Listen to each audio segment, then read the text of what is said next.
রুদ্র, প্রযত্নে আকাশ। তুমি আকাশের ঠিকানায় চিঠি লিখতে বলেছিলে। তুমি কি এখন আকাশ জুড়ে থাকো? তুমি আকাশে উড়ে বেড়াও তুলোর মতো, পাখির মতো? তুমি এই জগৎ সংসার ছেড়ে আকাশে চলে গেছো। তুমি আসলে বেঁচেই গেছো রুদ্র। আচ্ছা, তোমার কি পাখি হয়ে ফিরে আসতে ইচ্ছে করে না? তোমার সেই ইন্দিরা রোডের বাড়িতে, আবার সেই নীলক্ষেত, শাহবাগ, পরিবাগ, লালবাগ চষে বেড়াতে ইচ্ছে তোমার হয় না? এ আমি বিশ্বাস করি না। ইচ্ছে ঠিকই হয়, পারো না। অথচ এক সময় যা ইচ্ছে হতো তোমার তাই করতে।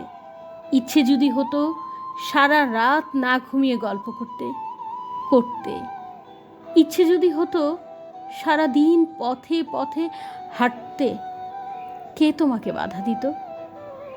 জীবন তোমার হাতের মুঠোয় ছিল। এই জীবন নিয়ে যেমন ইচ্ছে খেলেছ। আমার ভেবে অবাক লাগে, জীবন এখন তোমার হাতের মুঠোয় নেই। ওরা তোমাকে ট্রাকে উঠিয়ে মিঠে খালি রেখে এলো, তুমি প্রতিবাদ করতে পারোনি। আচ্ছা, তোমার লালবাগে সেই প্রেমিকাটির খবর কি? দীর্ঘ বছর প্রেম করেছিলে তোমার যে নেলি খালার সাথে। তার উদ্দেশ্যে তোমার দিস্তা দিস্তা প্রেমের কবিতা দেখে আমি কি ভীষণ কেঁদেছিলাম একদিন। তুমি আর কারো সঙ্গে প্রেম করছো, এ আমার সইত না। কি অবুঝ বালিকা ছিলাম। তাই কি যেন আমাকেই তোমার ভালোবাসতে হবে, যেন আমরা দুজন জন্মেছি দুজনের জন্য। যেদিন ট্রাকে করে তোমাকে নিয়ে গেল বাড়ি থেকে, আমার খুব দম বন্ধ লাগছিল। ঢাকা শহরটিকে এত ফাঁকা আর কখনো লাগেনি। বুকের মধ্যে আমার এত হাহাকারও আর কখনো জমেনি। আমি ঢাকা ছেড়ে সেদিন চলে গিয়েছিলাম ময়মনসিংহে। আমার ঘরে তোমার বাক্স ভর্তি চিঠিগুলো হাতে নিয়ে জন্মের কান্না কেঁদেছিলাম। আমার বিচ্ছেদ ছিল 4 বছরের। এত বছর পরও তুমি কি গভীর করে বুকের মধ্যে রয়ে গিয়েছিলে, সেদিন আমি টের পেয়েছি। আমার বড় হাসি পায় দেখে। এখন তোমার শয়ে শয়ে বন্ধু বেরোচ্ছে। তারা তখন কোথায় ছিল, যখন পয়সার অভাবে তুমি একটি সিঙারা খেয়ে দুপুর কাটিয়েছ? আমি না হয় তোমার বন্ধু নই, তোমাকে ছেড়ে চলে এসেছিলাম বলে। এই যে এখন তোমার নামে মেলা হয়, তোমার চেনা এক আমি বোধহয় অনুপস্থিত থাকি মেলায়। যারা এখন রুদ্র রুদ্র বলে মাতম করে, বুঝি না তারা তখন কোথায় ছিল। শেষ দিকে তুমি শিমুল নামের এক মেয়েকে ভালোবাসতে, বিয়ের কথাও হচ্ছিল।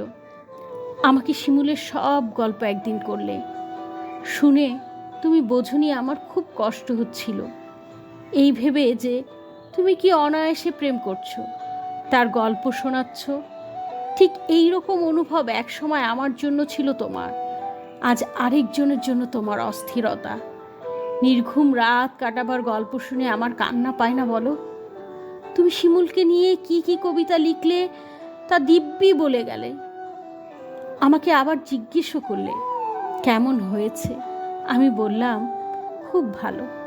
শিমুল মেয়েটিকে আমি কোনোদিন দেখিনি।